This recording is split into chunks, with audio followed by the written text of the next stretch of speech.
different responsibilities in certain situations and how our rotations are going to kind of come together. And so, we learned, we saw some things with UMKC. UMKC was a brand new head coach with a lot of new players, so there wasn't a lot of prep. And so I thought they showed us a few things that we for sure need to gain some growth with as we move into this season. Share anymore. Yeah, our ball screen defense was not very good, so we're going to have to really sharpen that up a little bit, and then we're working on some things. I thought UMKC really came in and tried to pressure and take passes away from us and do some things that exposed some certain areas that we need to handle a little bit better. But for the most part, I saw some really good things out of our team, and so we're going to try to build on that as well. Amy ranked in the preseason top 25. Do you take that as a sign of respect, or do you even pay much attention to those types of things? Yeah, I mean, the preseason poll doesn't mean near as much to us. Just we do feel like it's nice to have people on the outside being able to kind of validate what we feel like in our locker room, and that is that we can be one of the best teams in the country if we take care of business and stay healthy and really lean into each other and continue to play for each other, that we can be one of the best teams in the country. So it's nice to have some validation on that for sure. But we are going to be way more interested in what the postseason polls say than the preseason. What are you expecting to get out of the Washburn scrimmage?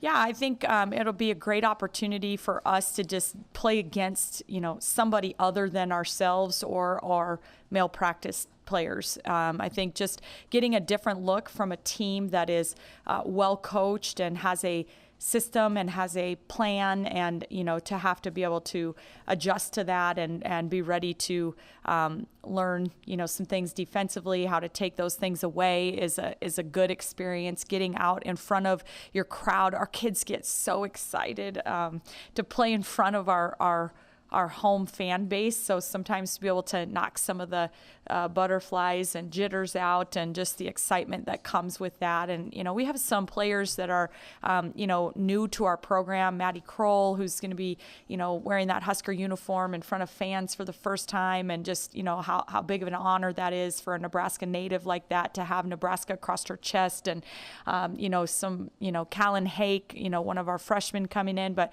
players like Naila Dillard, who have been here for a couple of years but have never been able to suit up in a Husker uniform, those guys are just really excited to have that opportunity on Sunday to not just play against another division or another opponent, but to do it in front of our fans.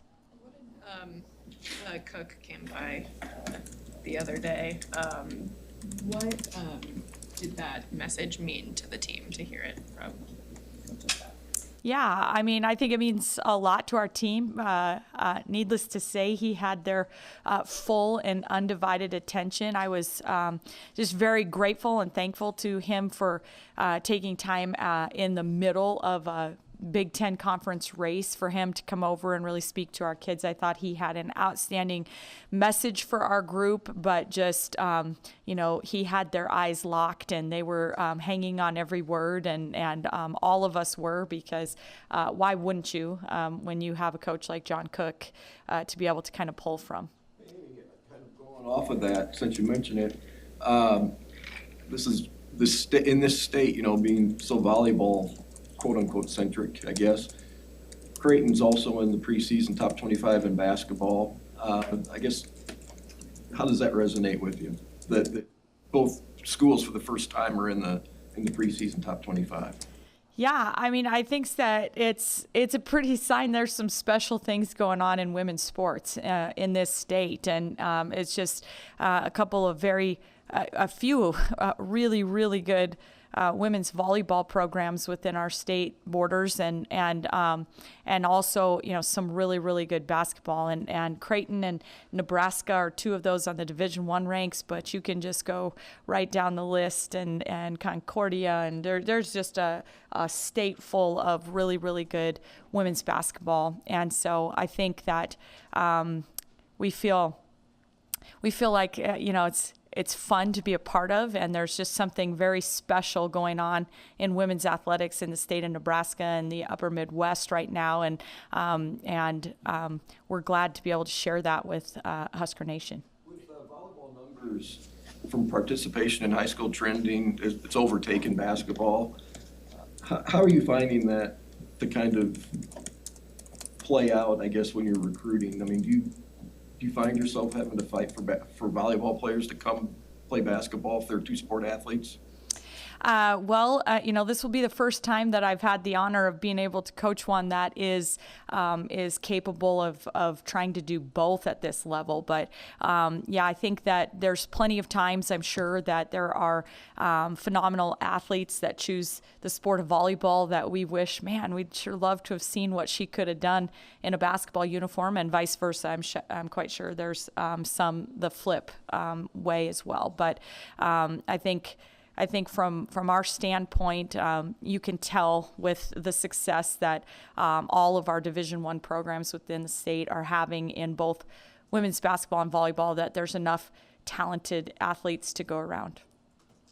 You don't really know what's going to happen in the exhibition, but a lot of unknowns. But what's maybe one or two things that you are very confident that your team will do well? I'm confident that they're going to fight. They play hard. They get after it. They practice that way every day. We know that we have to do that at a bare minimum to have the success that we want to have for this year. So I think we're going to see them get out there and lay it on the line and compete and get after it.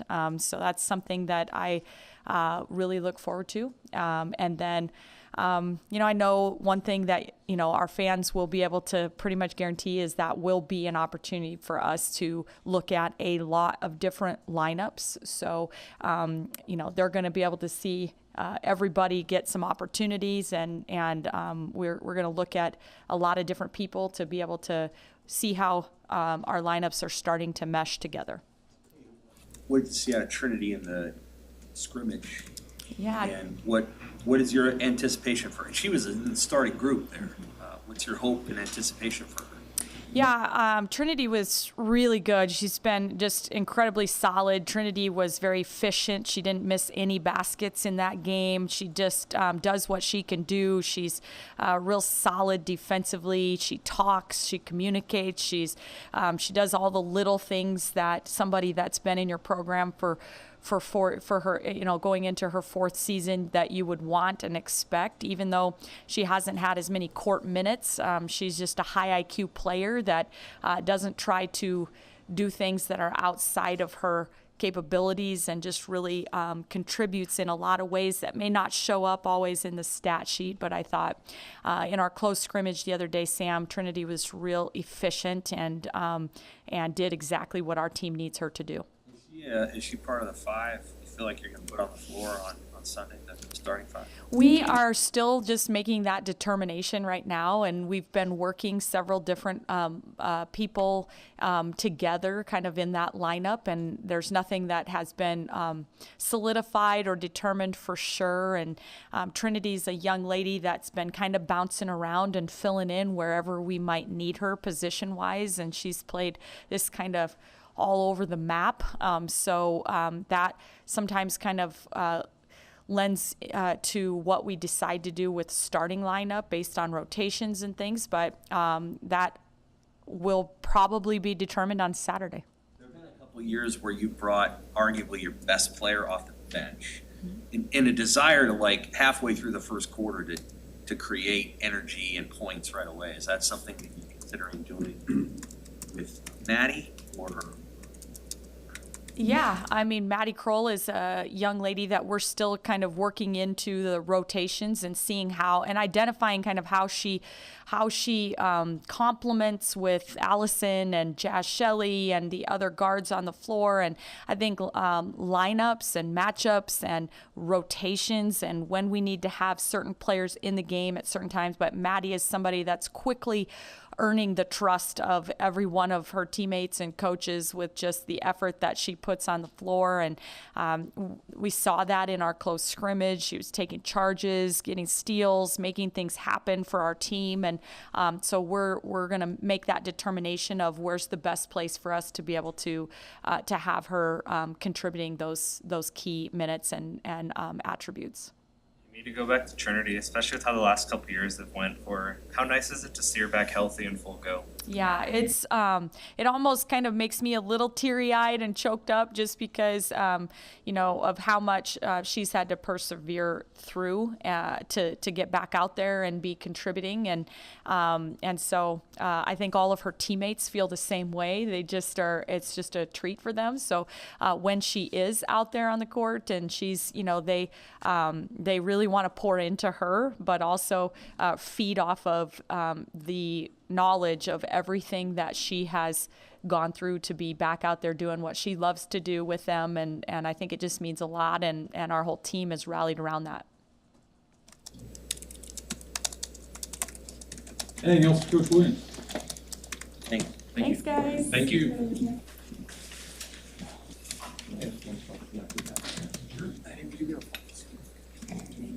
Hey.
Friday with North Dakota State at home.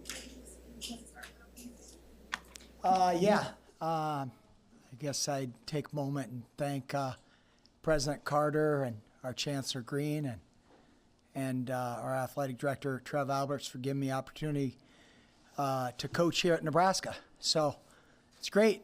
It's a great opportunity, and we got a good team coming back. We finished 5th last year in the country. We had 5 All-Americans, and we got 3 of those guys coming back, and so if they overcome the head coach, they'll be all right.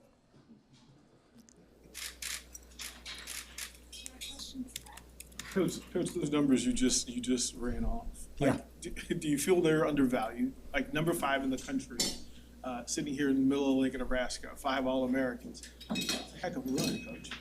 Yeah, well, I think, the last 4 years, facts don't lie, the wrestling is the 3rd most viewership in the Big Ten Network behind football, men's basketball. So wrestling is a pretty big deal in the Big Ten, right? So it's a pretty big deal to us. So, I think we put out a good product. We got great culture. And actually, before I forget, we're going to honor Jordan Burroughs on November 4th at our wrestling match against North Dakota State, and on the next day at the football game against Minnesota.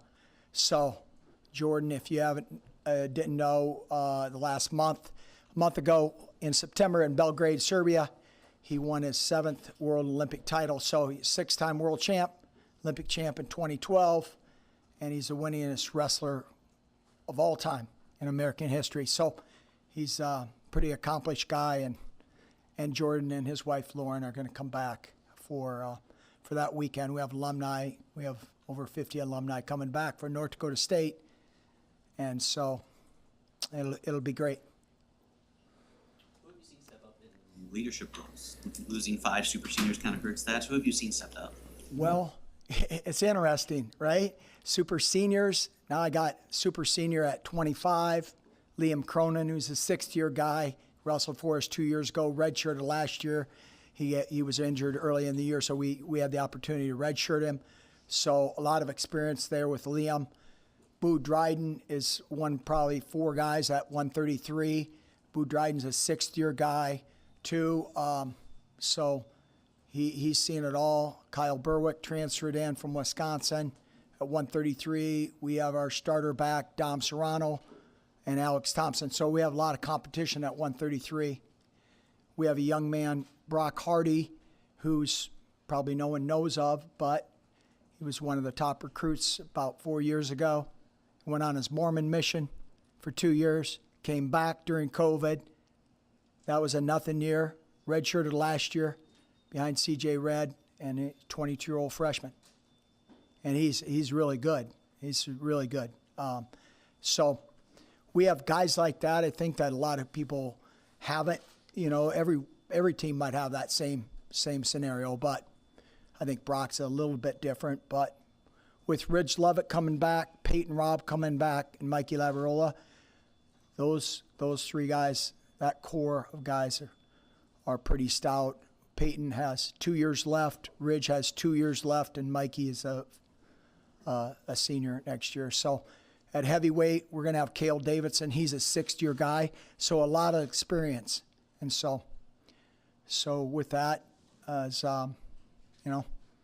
just keep them sharp and keep them hungry. So, yeah, we're pretty excited about it, but a lot of great competition. North Dakota State, I know, has, I think, 8 out of their 10 starters are ranked in the top 30. So it's a good marker to see where we're at and push forward. Labriola is a 4-time All-American. Yes. Seems like he's been here a while. What do you do to get his game to go to the next level? Or how do you continue to challenge a guy that has spent so much time in your wrestling? Yeah, it's interesting question as far as last year, all these teams, Iowa and Michigan, they had guys 2 or 3 years older than Mikey. The Olympic redshirted, I'm not sure, but Mikey's a relatively young 6th-year guy, but he's really hungry. He's really hungry he wants to be a national champion. He wants to leave this place as the national champion, and he's got a tough guy in the conference, Carter Shirachi, who's a 2-time national champ in front of him. So he's got a tall task in front of him, but he's really, really hungry for that challenge, and he's really looking forward to it. So I think that drives people, just people that are, you might not be ranked, Peyton Robb, we think he's best 157, but I think he's ranked 3rd or 4th. I don't look at rankings much. So it's in wrestling, you decide on the mat. So, you could be ranked 9th in the country and win a national title. So, that's a great part of it. There's a lot of intangibles, like in any sport, and we really try to focus on the intangibles and separate ourselves from other teams. And so we have a great group of kids that just buy into that, and we got good culture, and we've recruited well, and we're pretty fortunate that way. Coach, what is it kind of, you mentioned some of those teams, Michigan, Iowa, Minnesota, guys. To be Penn successful in Penn State, to be successful in the Big Ten in wrestling, what does it take? Well, you got to have tough guys and guys that are very resilient, because it's every week, right? Is that volleyball? I'm known John's doing, Mickey is dealing with the same. You have to have mentally tough guys, and that mentally toughness is about being consistent. Anyone can look great one game or one match. It's about being consistent each and every day. So we really challenge our guys in the room to give that effort, have that mentality, and then just grow with the mentality, right? And so easier said than done. It's a constant battle, just keeping guys thinking next level, not down here, not in kindergarten level. You got to be thinking higher level. And so, it's a fun challenge, but it's always out there. Penn State's won 9 out of 11 national titles. All right, there. It's puts Nick Saban in the back seat, right? That's big. So when you go into their place and you're in a battle. You go to Iowa, Carver Hawkeye is 15,000. They sell out every match, 15,000. So it's a big deal to them. We go there this year, so we can't wait to go there. So it's looking forward to that. Getting back to Jordan Burroughs real quick, the fact that he's already reached the pinnacle of this sport, he keeps coming back for more. What does that say about him character-wise? He's amazing. He's a pro in every instance. He's the most popular wrestler in the world. He wrestled an Iranian wrestler. I was there in Belgrade. He wrestled an Iranian guy. The Iranians were cheering for Jordan. They just love him. The world loves him, because there's just the spirit that he competes with, how he carries himself, his integrity, his character. And they've seen Jordan lose a few times, but mainly it's all about winning and coming from behind and pulling matches out. And, that's what people respect, that he's a tremendous competitor. And he just carries himself with he's humble and carries himself with great respect for other people. The fact that he's a few years removed from Nebraska now. Yeah. Can he still, do you think he still provides motivation to your current team at all? Oh, yeah, absolutely. So we did a thing with our alumni and reached out to alumni. Our alumni wrote some of the guys on our team. And so we just paired them up with different alumni around there, around the country, and different occupations, and kind of matched our guys up with them and personality-wise. And he stays well connected to the team, texts a lot of our guys on some fantasy football teams. They were talking about it before practice this morning. So, he stayed very connected to our program, and he really has a great effect. Loves the Huskers, loves all the sports, talks about Husker football all the time, and How have you seen some of the freshmen like Cameron Graham adjusting to a collegiate wrestling room now? Hard. It's tough. It's guys like Logan Valador, young man from California, and Cameron Graham, and those guys. It's Hayden Mills, young man from Kansas. They're doing really well. Jacob Van D. So a new rule for NCAA wrestling in our sport is they can compete 5 times. Freshmen can compete 5 times without affecting their eligibility. So we're going to take some freshmen. I know early on we have our first match November 4th, and then we're not home again until January. And so we're gonna be out east in November 12th and November 19th, and we're going to take some freshmen out to get them see what they're all about, right? So it's tough as a freshman in a college room. You know, people are bigger, stronger, and all your moves don't work, and then you start doubting yourself. So it's renewing your whole, golly, I'm not good, and so it's not an easy transition, but they're figuring it out, and people have before, and it's not easy though. They need some pats on the back, right? Yeah. Have you seen a different version of Ridge this offseason after that run of the national title in the spring? You know, one thing with Ridge Levitt, he's very even keel. He's just he knows there's more out there for him, and he's still hungry and very motivated. And our guys had a great off season, and Ridge was one of those guys that really put a lot of work in, a lot of time. So yeah, it's really good. Excited. Yeah. What are you hoping to see from Antrell this year? Antrell Taylor, man, another guy who's really figuring it out lately. The last 2 weeks, Millard South product. He's going to be good, man. He's going to be really good. He's special, just from the standpoint. He'll be one of those guys that travels with us in November, and just get him experience on the big stage, and see what it's all about. And he's doing really well in the room. He's got tough guys around him. Ridge. He's got Peyton Robb to wrestle with every day, and Bubba Wilson to weight above him, and so he's answered the call. When you get your high knee kicked, you gotta dust yourself off, and Antrell has that quality. He gets back up and he's fighting, so it's really good. You never know. I'm sure it is in every sport. You never know. You hope, you guess, but recruiting's not a scientific perfect deal, as you guys know. All right, thanks, Coach. Yeah, thanks. Thank you.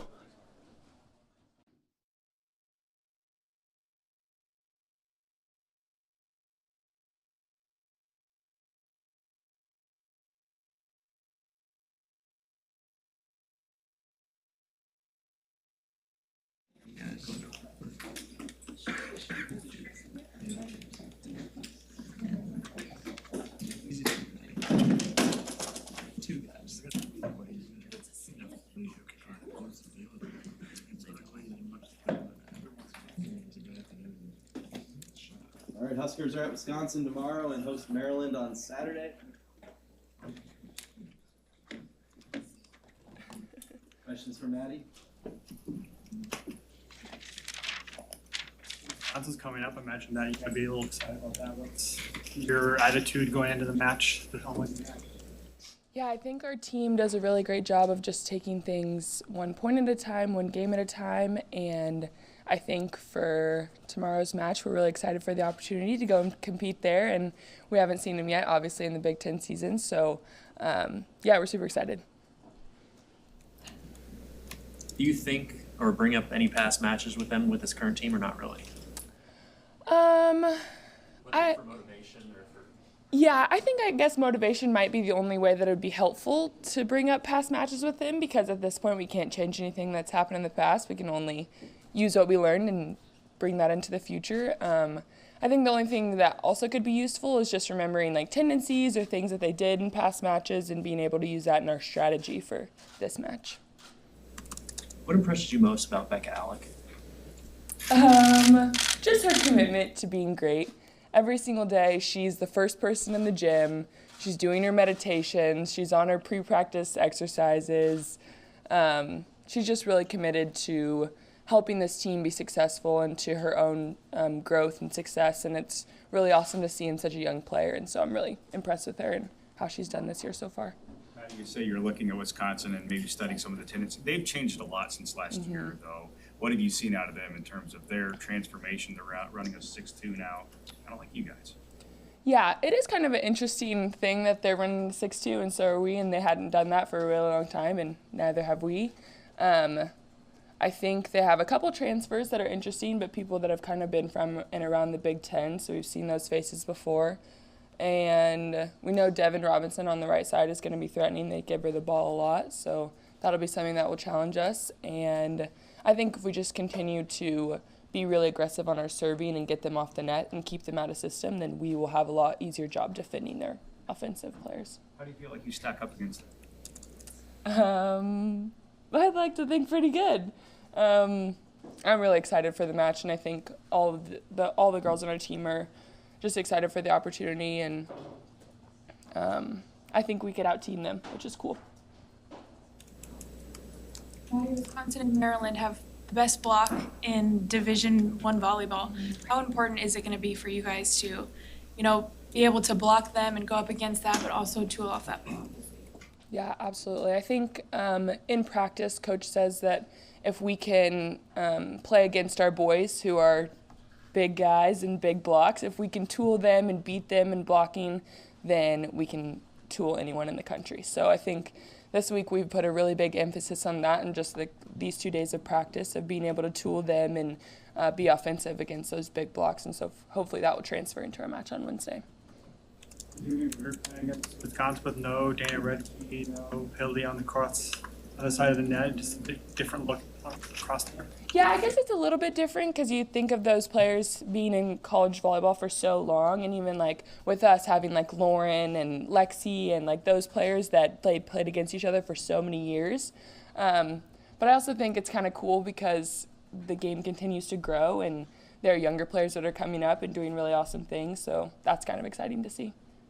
We talked a lot about how you guys like to play in hostile environments. You played in Holloway and other places. What is it like playing at the field house against Wisconsin?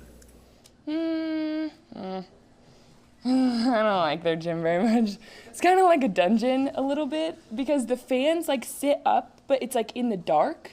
So I don't know, the gym's not great, and it's really cold too with the wood and everything. But, I think we've done a really good job of being on the road for a really long time and just coming in and being really intentional and efficient with our practices. And I think that's what you have to do in those situations because it would be really easy to come into practice and kind of slack off and be we're on the road again. I don't know what we're going to do. But, so I've been really impressed with our team and our commitment to that. Halfway through the Big Ten now, how would you assess where you guys are as a program? What are you doing really well, and where do you want to see you guys improve over the second half?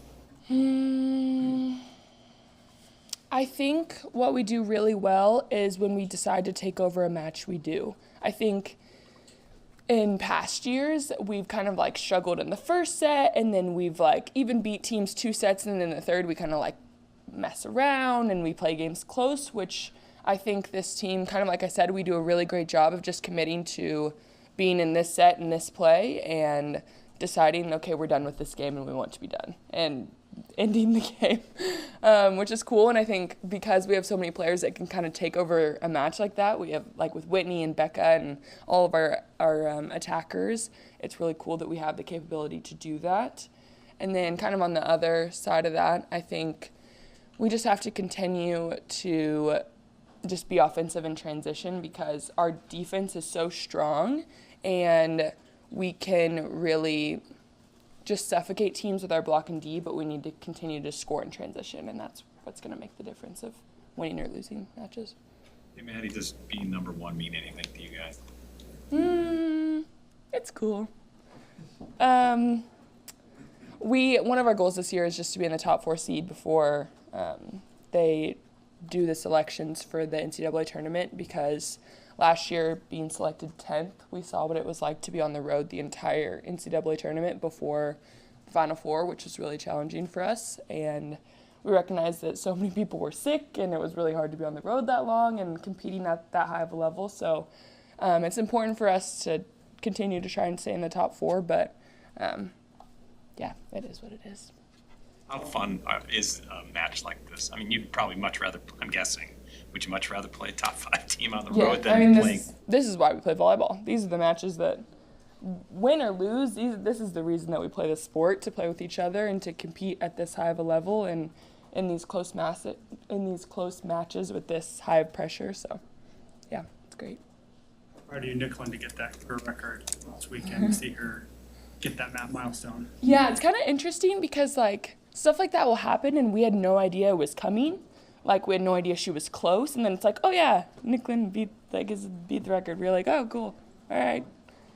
So yeah, I mean, it's just kind of a commitment to her and her, just the way that she has been setting the entire time that I've been here with her and hitting off of her, and she's so consistent, and we're just really impressed with her, and really great. It's really great to have her as a teammate. More questions for Madi? All right, thank you. Let's go to Peter Jordan. Oh, yes.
Start now.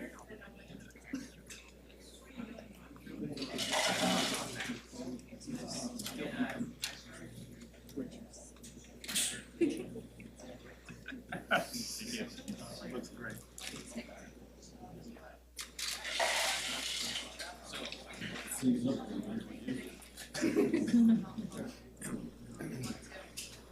All right, we're halfway through the Big Ten, so we got a tough second half with really challenging schedule, but we're looking forward to it, and this is the grind of the Big Ten, and start off tomorrow at Wisconsin. So, what do you guys got?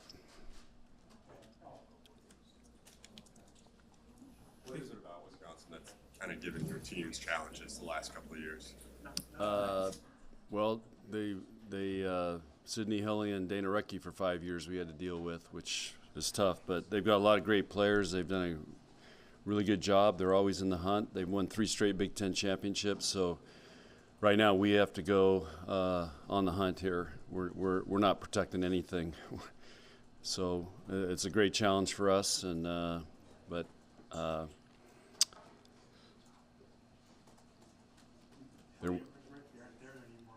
Yeah.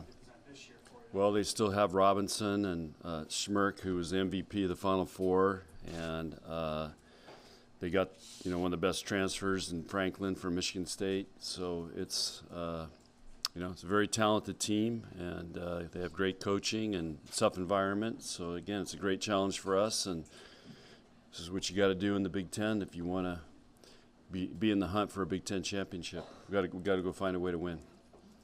John, you guys run 6-2, Wisconsin runs 6-2. A lot of teams are using two-setter offenses this year. Do you think that's a trend in college volleyball, or is that more just circumstantial? I don't know. With the portal, being able to kind of pick and choose some players based on what instead of waiting for 3 years till recruits get there, maybe it is. I don't know. But you have to have certain personnel to be able to do it.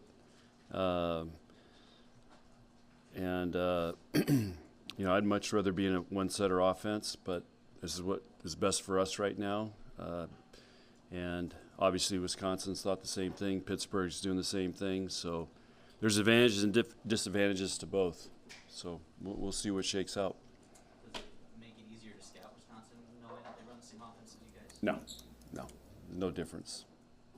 John, what's your message to the girls before tomorrow's match? Do you play up the significance of it, or do you just let them go do their thing? It's another road match. We prepare like we do for for every road match, and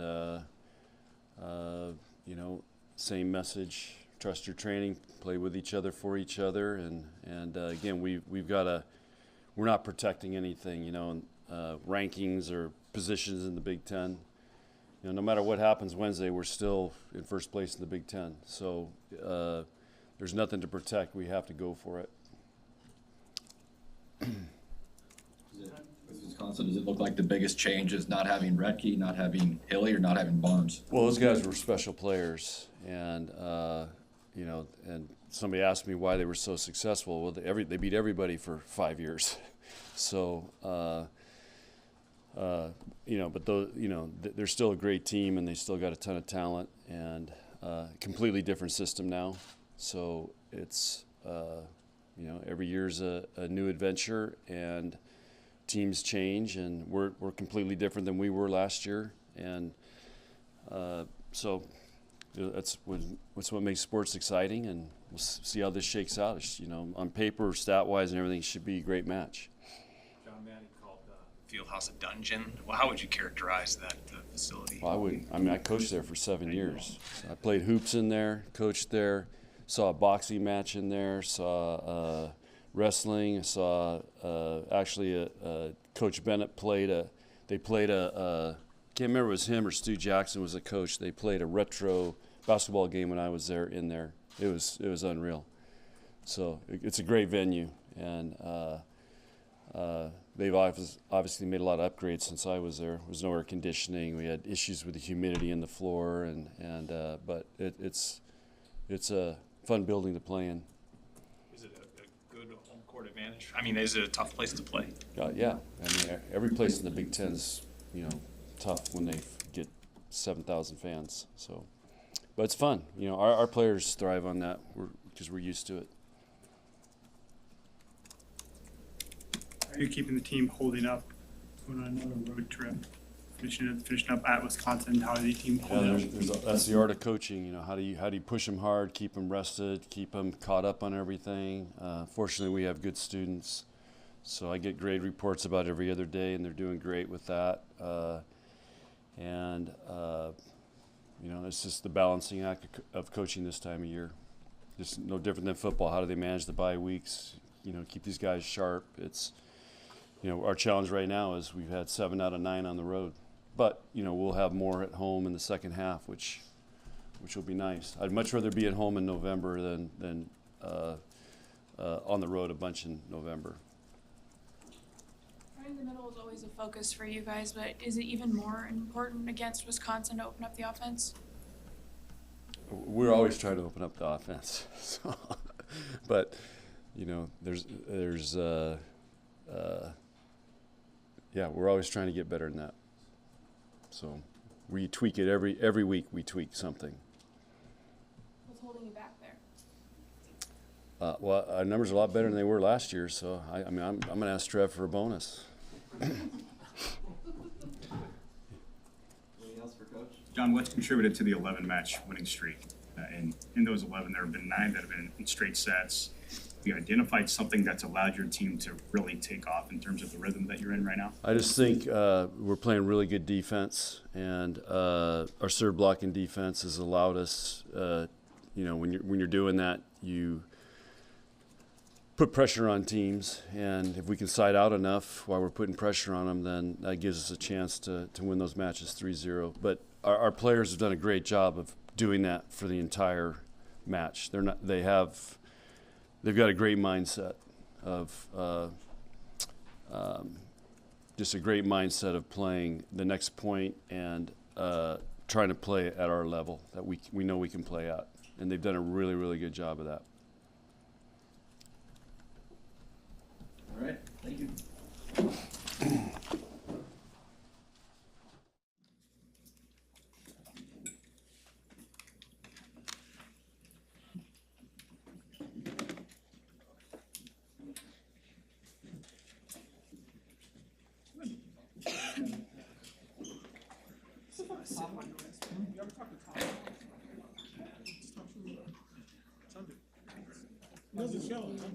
Oh, that's right, yeah.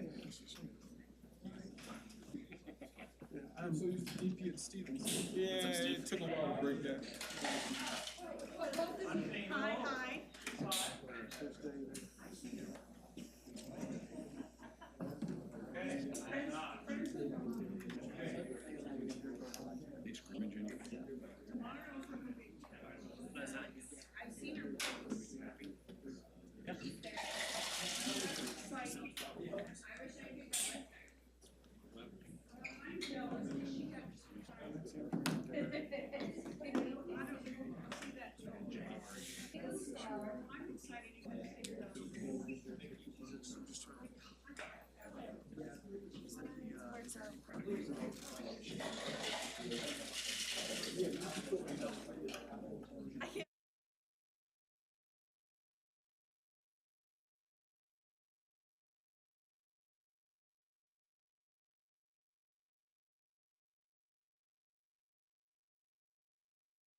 All right, here we go.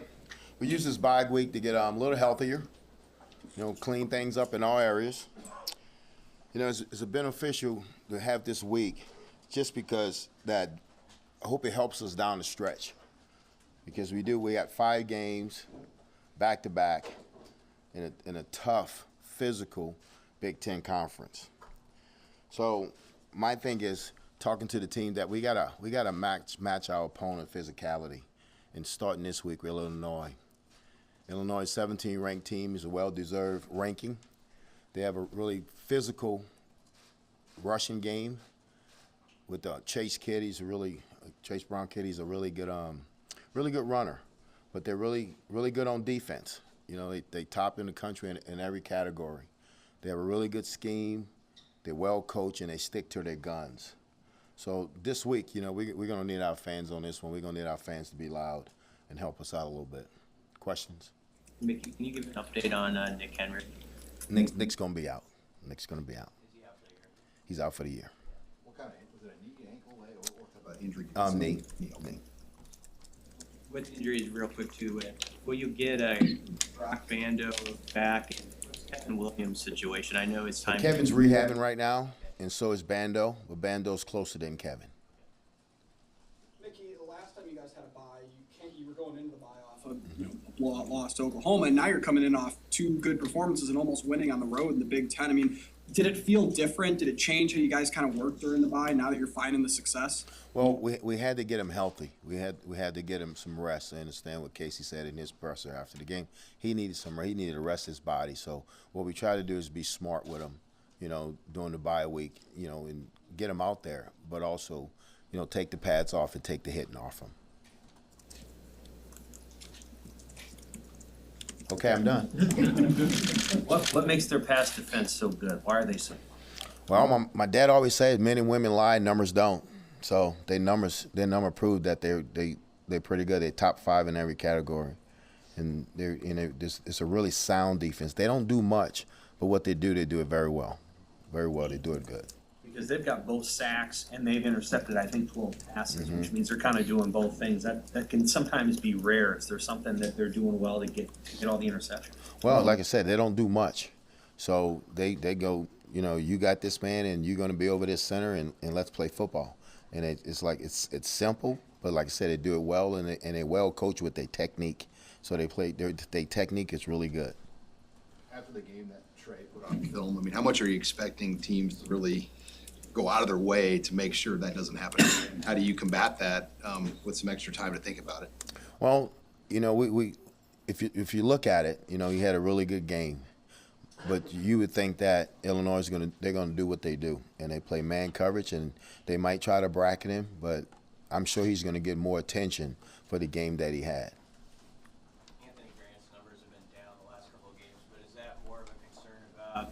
Blocking in front of him and just sort of how those games have played out, or what do you feel about Anthony and kind of getting him going down the stretch? Well, we got to get him going. We got to do a better job up front, blocking and finding plays that we're comfortable blocking and finding plays that he's comfortable running. So we got to do a better job as a coaching staff to get that done. And we worked on that. The coordinator stayed in this week off the road from recruiting, so they worked on that. So maybe we can get this thing going this week. We got to get him going. You're right. How do you feel about the offensive line after the bye week? Did they get a chance to regroup a little bit, and are you feeling a little better about them? Well, we beat up. We beat up front.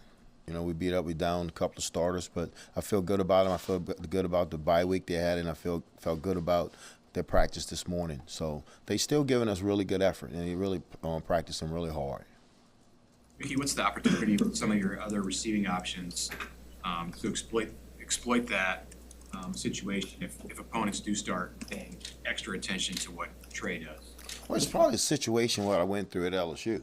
About the 4th game of the season, they started doubling Jefferson, and then Chase went off, then Terrence Marshall went off, then Clyde Allaire went off. So we're going to have options if they take Trey away. If they try to take Trey away, there's nothing we can do about it. But the other guys know they got to play football if that happens. Mickey, you say Illinois does a good job of sticking to its guns. If you make that a Nebraska discussion, what's that mean? If you're sticking to your guns, what's that mean? Well, we gotta try to score points. We gotta try to score points fast. I know everybody want to talk about the time of possession, but the offense scored 37 points, and I can't go to the offense and say don't score in a minute. You know, I gotta let them score. You know, and the defense understands that. You know, so the time of possession was a little off, but I think sticking to our guns, do what we do. You know, we want to throw the football. We want to throw the football, but we got to get Anthony going this week. We got to get him going. We got to get a running game going this week. What was the week like for you guys in recruiting and getting out there? And I made a lot of offers. You just talk about sort of where that's going and your staff just continually hitting it, even in the situation. Well, like I said before, you know, when I first took this thing over, is that we're going to do things the right way. We're not going to sabotage the program. We're going to go out and work like we're going to be here. So we send our coaches out and things in California, in Massachusetts. You know, I was in Atlanta, I was in Arizona, Fisher's in Florida, Dallas. So we went out. We went out as a staff. We kept the coordinators in, you know, the offensive defensive coordinators in. But we're going to recruit and, you know, find the pieces that we need, you know. And so we're going to go heavy JUCO when it comes to the offensive line, you know. How big can the JUCO angle be? You know, with the portal era, sometimes if people didn't know exactly what was going to happen with junior college recruiting, but how useful is that still and important, that part? I think the JUCO part is really important because you're getting the kid coming out of system. You get a kid coming out of portal, he's transferring for a reason.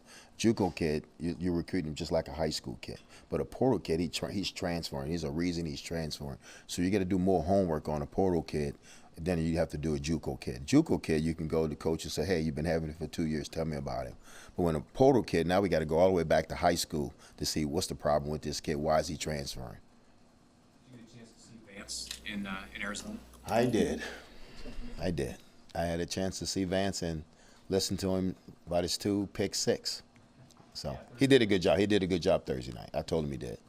How much have you relied on outside people like him? I don't know if you've talked to Coach O, but obviously he's been in this situation as an interim coach multiple times. What kind of value do those two in particular have they had in these 5 or 6 weeks for you? Well, Coach O, you know, just speaking with Coach O, he always tells me just be myself. You know, make sure they get Mickey. And he knows there's nothing fake about me. I'm going to be Mickey. I'm not, you know, because at the end of the day, I can go back to Baton Rouge and that nice house in Baton Rouge and chill out. So I'm going to be Mickey, you know. You got Malachi Coleman this weekend. I wasn't finished answering that question. Okay. I didn't know. I'm sorry. I'm just joking with you, man. Y'all was uptight. But no, you're right. We got Malachi, you know. Have you had a chance to talk to him? Yes. How'd that conversation go? Well, he said it 6 months ago he wasn't coming here. So you put the pieces together. Mickey, you know, it's a little bit of a 5-week stretch here to end the season. You know, what are you looking for in terms of intensity from the team to get through that 5-week stretch? A lot of energy, but we need to execute. We need with this football team's a really good football team when we execute in all 3 phases.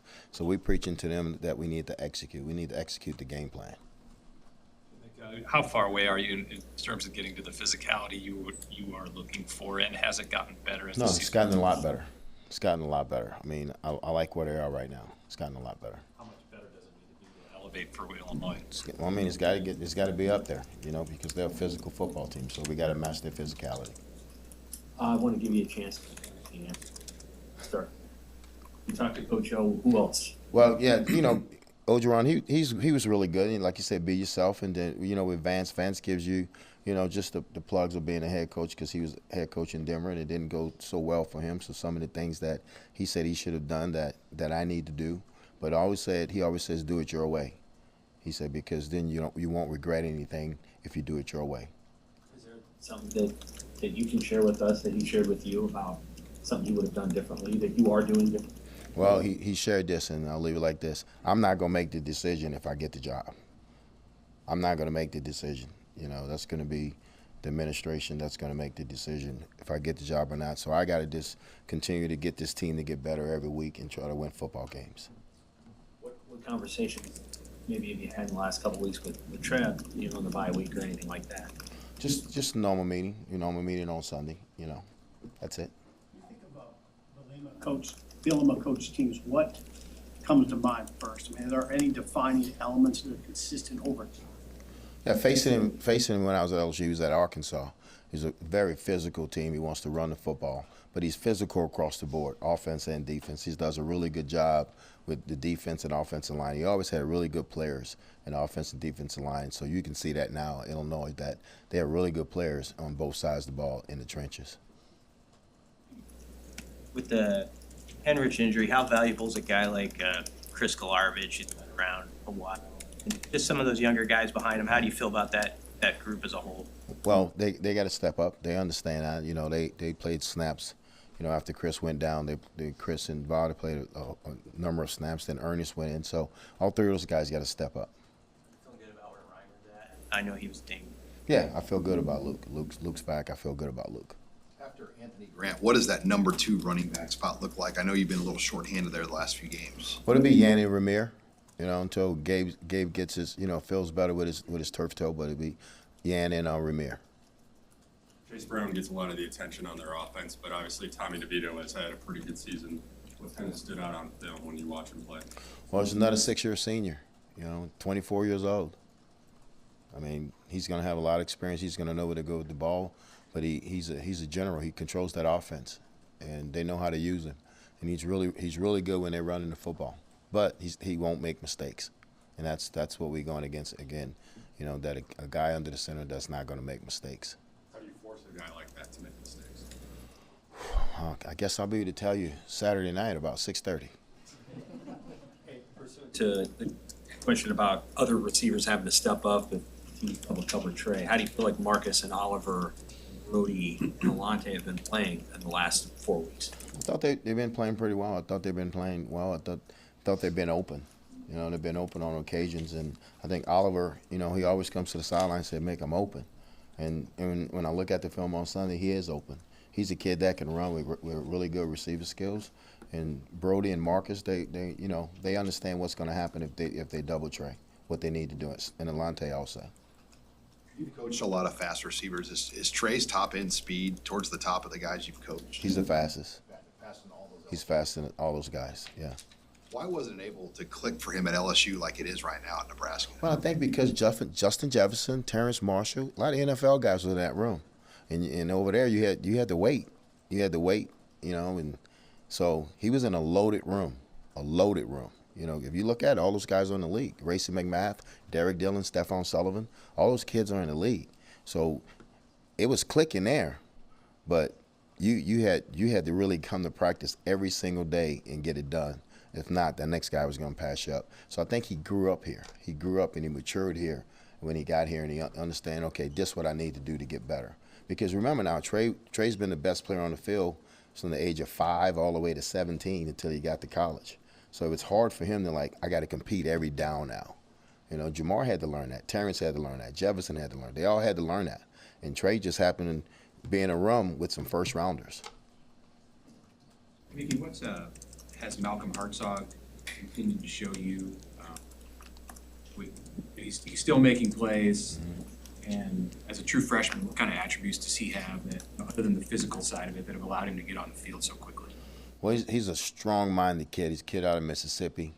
Tough kid, get after you, but he's smart. He's smart. He understands the coverage. He understands leverage, and he's getting better every day in practice. He's getting better, and he understands that he's a freshman and that they're going to throw at him. He understands that, and he welcomes the challenge. Coach, last 3 games, you guys have been able to make really effective second half adjustments. What do you think it's about your staff and your team that you guys are able to do that so often? Well, you take your hat off to the coaching staff. Coming up with a different plan the second half to seeing what's going to work, and from the first half what didn't work. Then you take your hat off to the kids, for executing the plan. So it's a lot of work that go on at halftime. Do you find yourself still having to build the kids' confidence up, and do you often still tell them, hey, the West is still there for the taking? Well, we show them where they're at. We show them that they're right there in the middle, and they're going to play the #1 team in the West this week. So they still control their own destiny. But, I think their confidence is there right now. They believe that they can win. Just noticing on the flight home after the Purdue game and the look on their face, they were hurt. They were hurt. They were upset that they let that game go. And I got to do better with them. I got to get them over that hump. But they're a different team. They're a different team. When did you see that switch flip with them? Right after the Oklahoma week, after everything settled down for them and they start believing in what we were doing, and so it's right after the Oklahoma week. Obviously, this is kind of an obvious question, but what advantage can that crowd on Saturday provide for you based on you guys winning a couple of games and maybe some momentum? What advantage do you think that can provide? Well, I think, our crowds, we have some of the best fans in the country, and just being loud and being into the game and trying to disrupt their offense and try, where they don't get the clap and what they do on offense, but just being loud and being there to support us. You can ask Bill this too, but how far along have you think Jamari Butler and Blaze Gunnerson have come, sort of those backup edge rushers, and how maybe can they contribute in the last 5 weeks? Yeah, they've been playing better. They've been playing better. Once we took over, I wanted to make sure that they played, because I think game reps is going to help those two kids because they're two talented kids. So I think they playing better every week. They're getting better. All right, thank you. Thank you.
Several questions for Turner.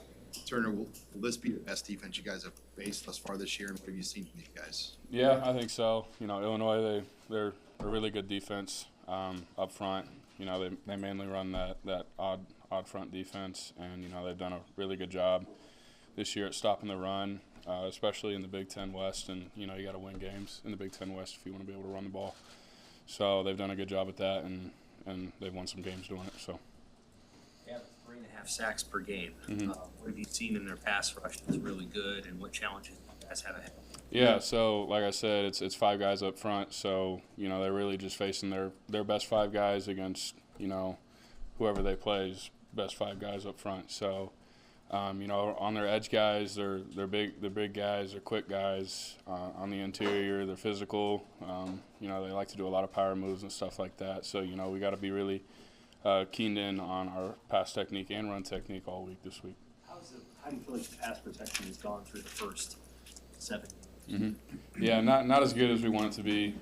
You know, Coach Raiola has made that a statement so far, is that we want to be better, and we know we're better than that, and we got to do a better job of protecting Casey or Chuba or Logan or whoever's back there. You know, throwing the ball to our skill guys, because you know when we're able to give them time, we can do some damage that way, and you know we just got to give quarterback better time. There's been a lot of, you know, moving pieces, guys in different positions. I mean, you feel like you're kind of settling in now with these final 5 games, you know, those same roles that you're in? Yeah, I mean, it's hard to say. You never know if something could happen, you know, whether it's injury, I hope not. You know, no one plans for injury or anything like that, or just rotational stuff. I'm not sure what Coach Donnie wants to do, but it's up to him, and it's up to Coach Mick and Coach Whip, and, you know, we're going to do what we got to do to get our best 5 out there. So. You've shown that you can play left tackle, right tackle, guard. I mean, how hard is that in the middle of a game when they say, all right, you're moving this fight, moving that? I mean, is it hard to do, and what goes in your mind when you have to make a move like that in game? Yeah, it's difficult, but we practice for it, and you know we got schemes and stuff like that where Whipple wants to put tackles over and stuff like that, whether it's in run or pass. So you know you got to always be on your toes, and for you know playing in the Big Ten, you never know if someone's, like I said, could go down, and you got to move spots. So you know everyone's got to be ready, and Coach Raiola does a really good job of that. You know whether he has guards taking tackle sets or tackles taking guard sets sometimes. So you know he does a good job at that. How do you guys kind of keep each other up? Because there's been a lot of injuries, a lot of rotational changes, and you guys haven't played as well. How do you, amongst each other, keep each other up and positive and motivated? The best part about you know our group that we have is no one's really selfish. So you know if I'm not playing good and if I gotta step down and someone else has to fill my role, whether it's Brant or anybody else, you know I'm right there for him. I'm telling him stuff, he's telling me stuff. And, you know, stuff like that really helps the unit grow and elevates the unit. So I think, you know, with stuff like that, it's just awesome. Is there anybody in that room that kind of lightens the mood or can get you guys to, you know, laugh when it helps? Yeah, I mean, I think we're all capable of being funny guys. But, you know, we know when we got to be serious, and we know when it's all right to, you know, crack a joke or two. But, you know, we're a pretty serious bunch. Turner, do these bye weeks give you guys an opportunity or something that you want to do to take stock of where you're at, what's left, you know, how many wins are potentially still out there? You look at that, you know, say, hey, we've got 5 games. This is how much we need to get bowl eligible, or is it out of mind? I mean, for the most part, we're really focused on Illinois, and you know that's our main goal is you know playing and beating Illinois, so to speak. It's just we're a week by week team. You know, this stop we got Illinois, so yeah. This 2-game home stretch, just in the big picture of the rest of the season, how big is it? Illinois, Minnesota, knowing what you got ahead after that, just to kind of get momentum here at home. Yeah, you know, we got the best fans in the country here at Nebraska, and they really do support us through thick and thin. And, you know, for us, we know that we got to be able to put on a show for them because they are the most loyal fan base, in my opinion, in the entire country. So, you know, to be able to, you know, win this game and then win the next would be awesome, you know. But we're focused on Illinois right now. How did you spend your bye week, and was it more refreshing from a mental or a physical standpoint? You know, I kind of just relaxed. You know, took my girlfriend out to eat, went out to Omaha. You know, enjoyed our night, and you know, really just relaxed. So it was pretty beneficial from both the mental and physical side. Being able to get away from football a little bit, still watch college football on Saturday, still watch NFL on Sunday. But no, it was beneficial for both parts for me. Tofsky's sort of going through what you were about a year or so ago. Mhm. What do you see out of him and just how he's picking it up as he goes? It's tough to say. I think for me last year is I got to relax a little more, get into the flow of the game. For him, I'm not too sure what it is. That's between him and him. For me, I had to figure it out. For him, he's got to figure it out. But I know he's going to get the job done. So It's been a while since you guys have beaten a top 25 team. I don't know if you've been here for one of those. Where's the belief at, and where's the confidence level at? The belief is, building a good game plan, and we know that Coach Whipp and the offensive staff is going to do a good job at that, and we know that Coach Bush is going to get the defense tuned in and into all their stuff that they run on Illinois' offensive side of the ball. But we got to be able to take care of, what we got to take care of first, and play football, so to speak. So. Anything else for Tara? Thank you. Jessica?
Casey, Illinois, the most points they've given up in a game is 23 all year. I mean, what have you seen from their defense? Why are points at a premium right now against them? They're really good defense, good athletes across the board.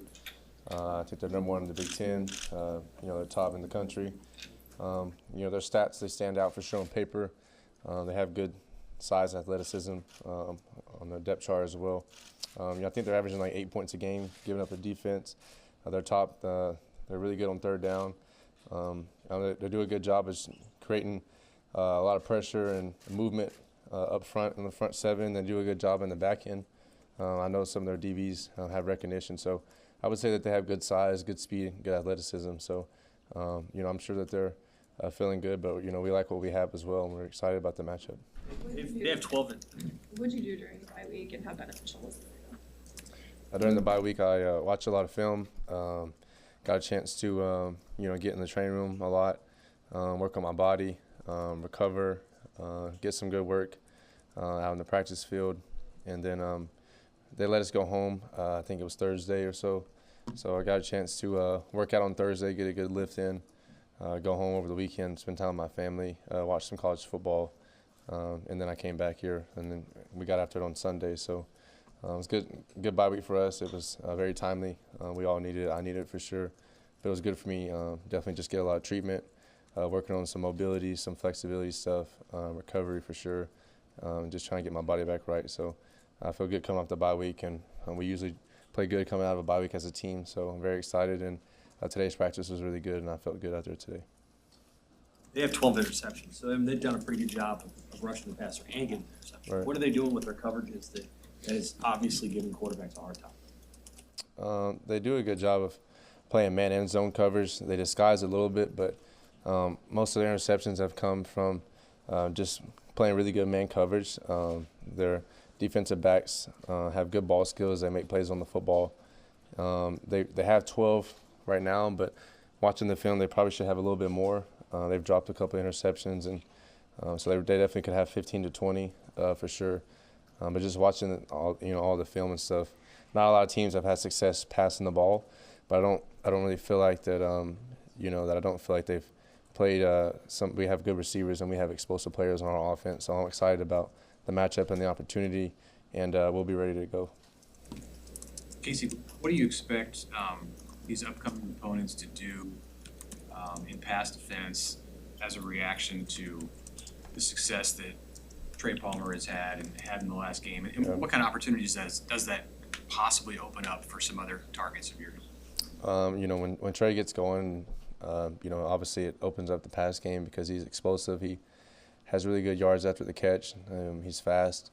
But, Trey does a good job of just running his routes and running hard. So sometimes, he may attract two defenders, and, that allows us to find more open receivers and other people will come open. But, Illinois so far, they've done a good job, like I said, just playing the coverage that they play. And most teams that we go against, they just run their base defense. I don't know if Illinois will adjust, mid-game to how Trey performs or not. It depends on if we execute or not. So it'll be interesting to see, if they'll stay in their game plan or if they'll come out of it and kind of double Trey or do things that way. But we'll see how it goes. We'll be ready to have answers for any coverage that they put out on the field. But I'm anticipating that they're just going to try to line up and play one-on-one with Trey, and we'll see who wins on Saturday. So, like I said, I'm excited about the matchup, and Trey is ready for the opportunity. He's been looking really good at practice, and obviously, he's getting better and better each week with each game. So, I think Trey has all the confidence in the world, and we have great chemistry right now. And Trey's getting as good as he's played. He's actually getting better at his route running, and he's getting better at catching the balls, and he's doing a good job at tracking the deep balls. For a fast guy like that, when you're running full speed, it's not easy to track those deep balls, and he's doing a good job of that, and it starts in practice. So I like where we're at.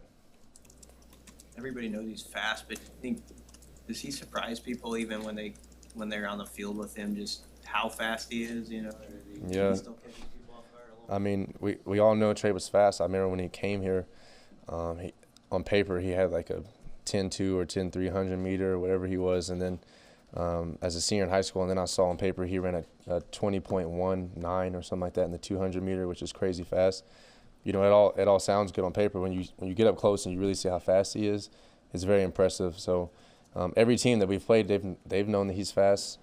Northwestern knew he was fast. You know, every team we played so far has known that he's fast. And at the end of the day, they still have to go out there and cover. So, you know, it took me a little bit when I first got here in January to get adjusted to him. Throughout spring ball, we had great chemistry and timing, and then throughout the summer and fall camp, you know, with Trey, you have to make sure you put the ball up with some good air so he can find it, you know, because he's real fast. But, yeah, I think it surprises a lot of people when they get up close to him on the field, seeing how fast he is. Like I said, he's done a good job of his route running and his hands, and just his overall football IQ has continued to increase in his confidence. So we like where he's at for sure. And I like Trey as a receiver, and I respect and appreciate his game. I know you're taking it week by week, but is there a jolt in the step when you look at the West? I mean, it's still just there. Like Purdue loses this week, and the standings are there. Do you not even think about that much? Yeah, I mean, I watched college football last week. I mean, every week is crazy. You know, across the country, you never know who's going to win or lose. But we have to just focus on you know, winning each game and focus on the matchup. But I'm not really trying. You know, it's good to have a big picture mindset, but also, you know, narrow focus and kind of have that flashlight mentality of being able to lock in on one opponent at a time, but having the awareness to know what's going on around the country. So try not to focus on, you know, what everybody else is doing and just focus on our opponent. But like I said, if we don't go out there and win every Saturday, then it doesn't matter, you know, who wins or loses across the country. So I try not to pay attention to that too much. I know people in the building and everyone else that pays attention to college football kind of keeps track of who wins or loses. But at the end of the day, you know, to me, it's simple. If we go out there and we win every game, then we're going to be in a good position at the end of the year. If we go out there and lose, and like I said, it doesn't matter. So I try not to worry about like what's going on. I just try to focus on winning the game each week. I know it's different when it's a road game versus a home game, but how do you feel like moving pre-snap protections has gone this year with you in the offensive line? I like road games a lot. The only reason why I don't, it's harder on the road as a team, as an offense, because you know when you get into different stadiums and they have all these tactics and antics to make the stadium louder. You know, they play third down music and the band is right behind us and they put the student section behind us and stuff. So it makes us go on silent count. So it's not easy to communicate on the road, but I enjoy road games just because kind of being in a different stadium and being the villain is cool.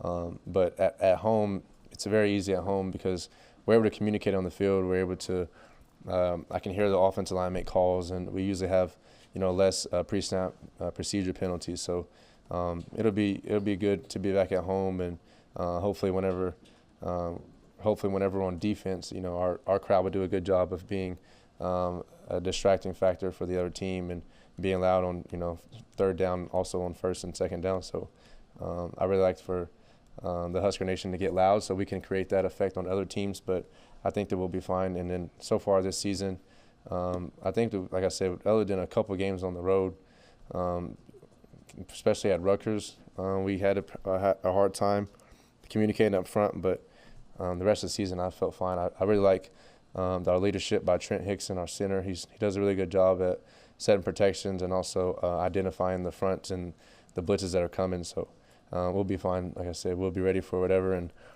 here recently we've done a good job with the offensive line coach, Coach Raiola. We do a blitz pickup meeting with the offensive line, quarterbacks and running backs. We've done that more recently the last few weeks, and that helps me as a quarterback just kind of feel comfort in knowing that they know where the guys are going to blitz from, and then we just have to go out and execute on Saturdays.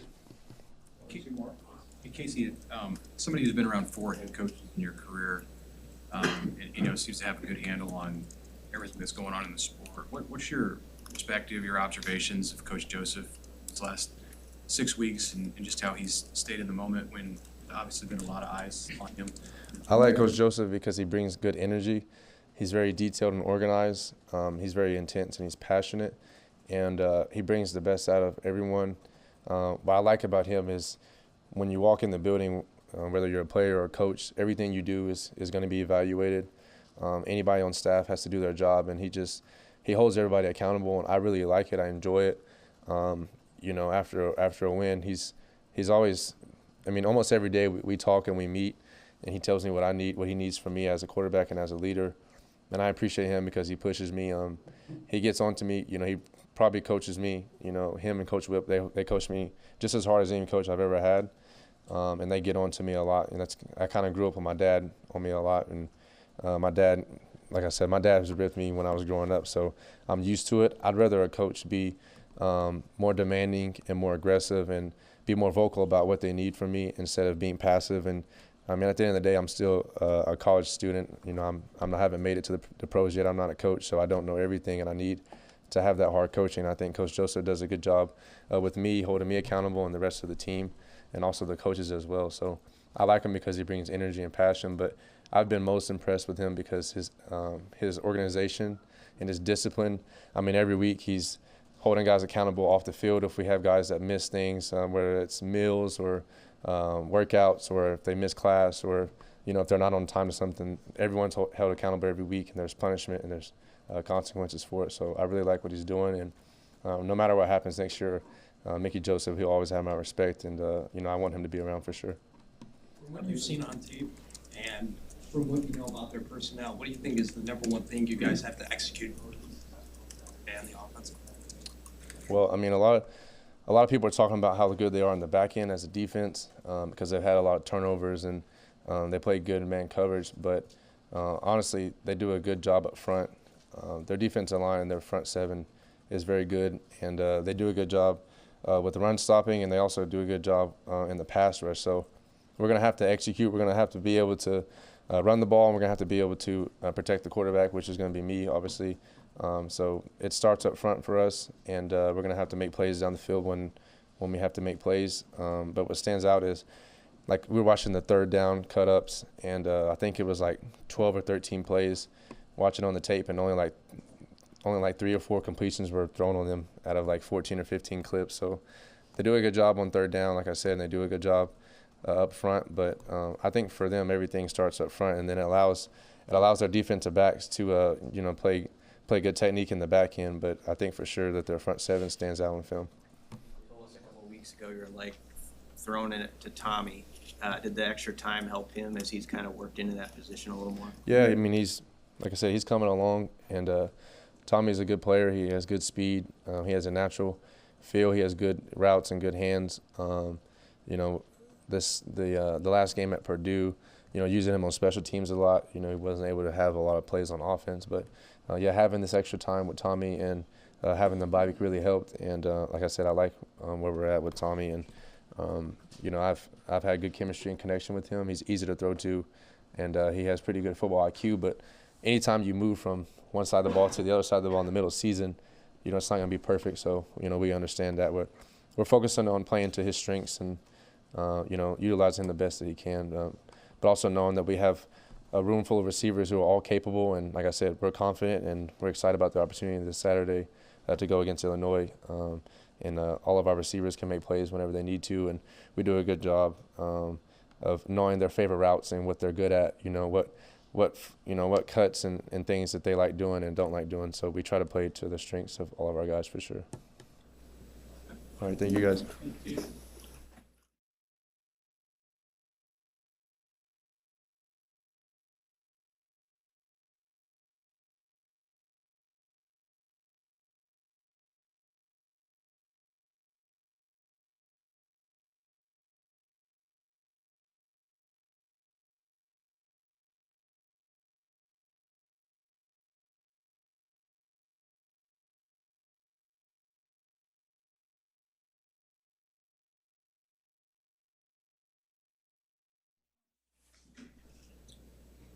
I mean, have you talked to Isaiah yet this week? And I have to think that's probably been a conversation, right? Yeah, I talked to all them guys over there this week. Good conversation. We'll see them boys on Saturday. Is he the only one who played with you in high school, or are there more guys for Illinois? Oh, no, there's a lot of guys. Actually, my high school coach, he's over there, the running backs coach. You got Isaiah, Reggie, running back, linebacker, Shamai. So, yeah, it's a couple of them guys over there. They know we ain't going to be friends Saturday, though. Did they try to get you to Illinois back in the day? Yeah, for sure. They definitely tried to get me. It just ain't happen. They tried to get you 6 months ago. Yeah, but just didn't happen. Just didn't happen. What makes their What makes their pass defense good? They've been very good. What are you seeing on tape that impresses you about what they do? They got a good front seven, and DBs play very confident. But it all starts with that front seven for sure. They bring a lot of pressure, play hard up front. So that's a big point in their defense. As Trey starts to draw more attention, how important is it that you guys all step up around him and make defenses pay for maybe over-covering or overemphasizing Trey Palmer? Yeah, if defenses are going to bracket him, it's not like a big deal for us. It's just we got to make the play when it comes to us. It's just that simple.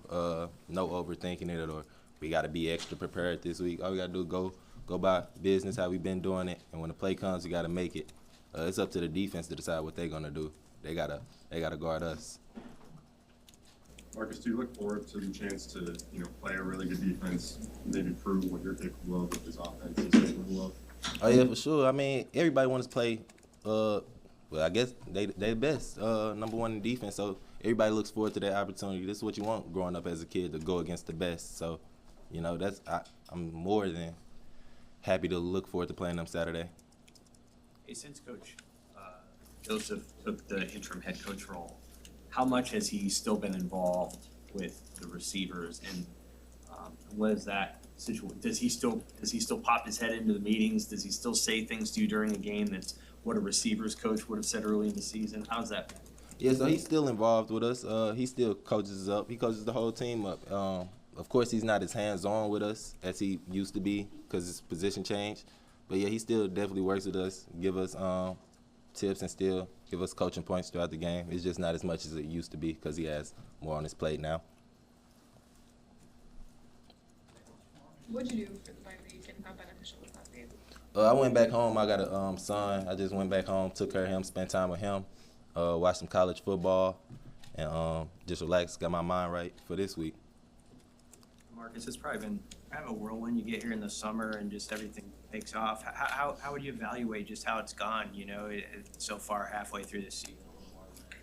I mean, it's pretty obviously it's not going the way that we expected or even wanted to, but it's never too late. It's never too late to turn the season around, so that's all I'm looking for. I'm more of a look forward guy. How can we fix this? Not looking at the past and what we did wrong. We need to focus on what we can fix and how to make this season better and try to still complete what we want to do. Where does that belief come in for you? All in the inside. That's all me. Like, just growing up, like, if you don't believe in yourself, nobody gonna believe in it. So, you gotta always be the first one to believe in yourself. And then if other people believe in you, that's good too, but it comes from within. All good. All right, thank you, Marcus. Thank you.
Open questions for Bob?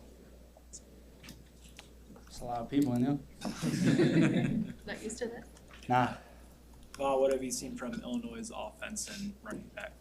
I think there's no surprise in what they're doing. They like to run the ball. You'll see, like, they're not disguising anything. They're just going to see who's tough, see who's more physical. So, yeah. What is it about Chase Brown? I think he's got 33 runs of 10 or more yards on the year. What has he done to really have the year he's had so far? Man, he's a good running back. You know, we'll give him respect that he deserves. But that guy, like, you know, he knows what he's doing. He's going to hit the hole hard. And if he knows he, like, got nothing else he could do, he's going to fall forward, get in some more yards as he can get. But he's a really tough runner. What's this season been like for you? I mean, coming in and out, injuries at the position. I guess what have you done to stay ready, and how do you feel like you performed so far? I think Coach Mickey already took care of that. You got to practice like you're going to play. You know, so far, you know, we got a lot of starters going down, injured, like all the way down to our third strings and stuff like that. So you can't, like, complain about reps during the week, and then come game time when they call your name, like, you're not prepared for it. So, like, you always got to prepare like you're going to play. And, yeah. Your first start against Purdue, that moment kind of live up to what you had envisioned for your first start? Yeah, I guess you can say, like, you know, being here, like, I always wanted to start, and then my time came. I prepared for it like any other week, like even previous week. You know, I've been prepared like a starter, and also, like, you know, take pride in what I do. Special teams is what I like playing on, but, like, got that call, you know, when Luke went down. Coach asked me to step up. I had to step up, and then we were rotating right with Chris Kolarbi. So, you know, it was nice. You know, I get to feel the game a little bit, come out, see a little bit what Purdue do, and then go back in and play. You know, but I lived up to it. Did you sense guys were refreshed coming off the bye? And Mickey said earlier, I think he kind of challenged you, like, you got to be tough these last 5 games. That's sort of going to settle it. Or is that what you guys are all kind of talking about buying into? Yeah, the bye week is always good. You know, coming off that bye week, you know, you got to feel fresh. You got to take care of yourself mentally and physically. You know, like the last 3 games, you know, got a little banged up and stuff like that. So it was crucial. This bye week could have come in a better time. Everyone was getting hurt, but now we got that bye week. Everyone got some time off, you know, relax, get into the training room and stuff like that. Yeah, but you know, we came out today, we practiced hard. So yeah, I couldn't ask for a better time to get a bye week. When you look at these last 5 games, what's something that you point to and say, this is the thing that you guys can lean on to finish the season how you want to finish it? You know, you've seen it a lot. You know, there are games that we should have won that we lost. You know, we have it. Just got to believe. We got to finish hard. We got to, like, you know, detail. We got to execute. We just got to do our job. Like, people are, like, you know, trying to do more than what they got to do.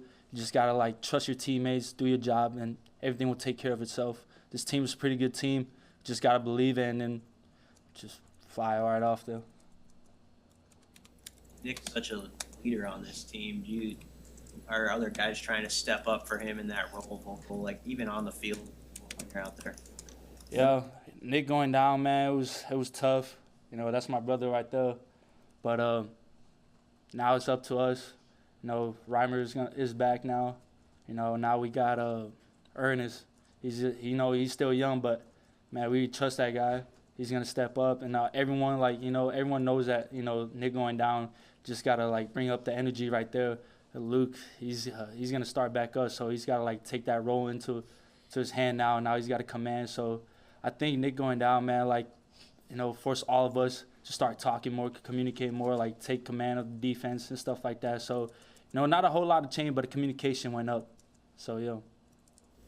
Ernest kind of got thrown into the fire early this year. Where have you seen him kind of find his footing and then make progress? You can see as soon as he came into that Purdue game when Nick went down, he started talking. He talked right away.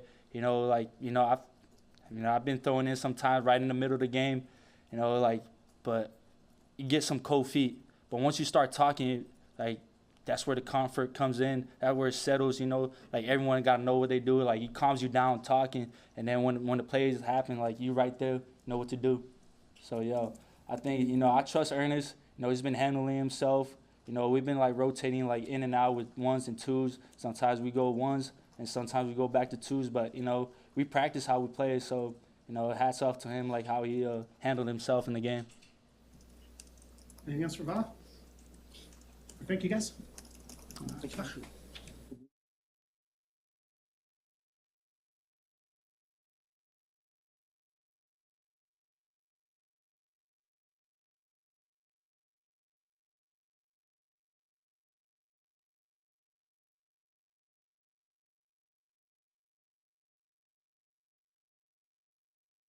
Seconds ago, that was wild. Questions? Brain damage. How beneficial was having another bye week here as you get ready for the next 5 games of the season? Yeah, this is kind of the halfway-ish point, and having that rest right in the middle to kind of get your body back, get your mind right is huge, especially how physical this conference is. So, especially being the down guy, getting hit every play. So, it's nice to rest your body. What'd you do? Nothing. Took a lot of naps. That was pretty nice. But just hung out with the guys. Did some normal people stuff. Cooked my own food. It was kind of wild. So. Your coach said he wants you guys to match your opponent's physicality. You're going to be facing some physical teams here Saturday. So what does that mean to you and from the defensive side of the ball? Yeah, I mean that's what you watch the Big Ten for, is big physical teams. So, as a defense, understanding that and what they want to do, and understanding your opponent. Bielema being from Wisconsin, doing a bunch of big guy gap scheme stuff, and now with Illinois, still a little bit of that, but zone mixed in with it, and they want to be physical up front with their tight ends and O linemen, and obviously number 2 back there is a really good running back, so they're going to lean on that for their offense, and same thing when we coming up with Minnesota and Wisconsin, all those big guys. So just understand your opponent and understand the physicality's mentality, and you got to bring it in practice, and practice that during the week. Obviously, how Saturday's going to go. Kerry, you guys, you've seen Illinois a number of times in your career. Just from what you've seen on film, what is it about this team that's different from the team that you faced the last couple of years? Obviously, with the new coach and OC, like I said, it's more old school Wisconsin stuff. They want to be physical up front and run the ball. Their offense and their quarterback they do a great job of managing the game. Obviously, their defense really good. They don't want to jeopardize that, and those guys playing well. So they did a good job controlling the game and controlling what they can control on offense, and giving it to their playmakers. You're just gonna feel a little weird without having Nick out there the rest of the season. Yeah, it was a bummer. We lost him, got back, and then lost him again. So, it'll be a bummer. But we all know we love him.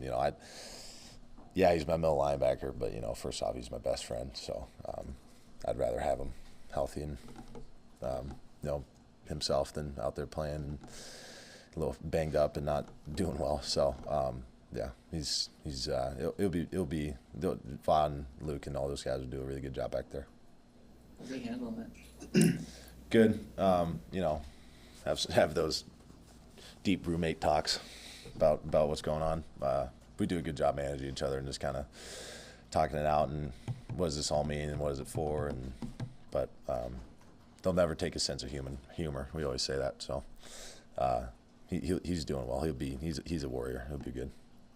The next 4 weeks, you'll see the 4 leading rushers in the Big Ten. I mean, what are you going to learn about this defense, just with the challenges you're going to see in these next 4 weeks? If we can stop the run and if we can tackle. It's probably the biggest 2 things. Got to be physical up front. That's our job. That's my position group. Got to be able to knock back these big guys and create some lanes and get off the blocks for middle linebackers to run through and us to get TFL. So biggest thing would be how physical we are and if we can stop the run. Is Northwestern probably the last team that you've played that really tried to run it straight at you the way Illinois is going to do in this game? Rutgers was pretty run bait. There was a lot of gap scheme stuff with that. They pulled a lot of guards and tackles and shifted the tight ends a bunch. But yeah, this is these last 5 weeks are true Big Ten football. Given kind of the parity in the West right now and having 5 games, you guys had discussions about the opportunity that still is on the table for you guys this year? Yeah, right in the middle of the pack. It's West is Wild West right now. Not a lot of cemented spots. So we have a big opportunity this week and in the coming weeks. In what do you guys root your belief that this season could still finish on a strong note? What are a couple of things that you point to? You can't the old adage of you can't look forward. We got to focus on this week. We know obviously these guys are number one in the Big Ten West. We know they're a good team. We got to focus on them, beat them. Go back to number one, and then take care of the rest when it comes. But right now we just got to focus on these guys, and these guys are a big enough challenge, and today's got enough worries, so we got to worry about it today.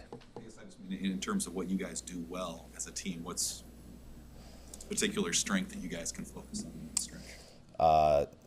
The camaraderie that we have and the ability to come back with enthusiasm and learn no matter what happens and learn from our mistakes. Just lean back on that and their ability to adapt and continue to play hard with each other. Garrett, this is a top 25 team coming in. Do you feel the defense kind of rise to that occasion, feeling like it might be a different team now than Oklahoma a month ago? Nobody rises to the occasion. They fall back on their training. So we're trained to be physical right now. And we continue to do that. Good. Appreciate it, guys. Thank you.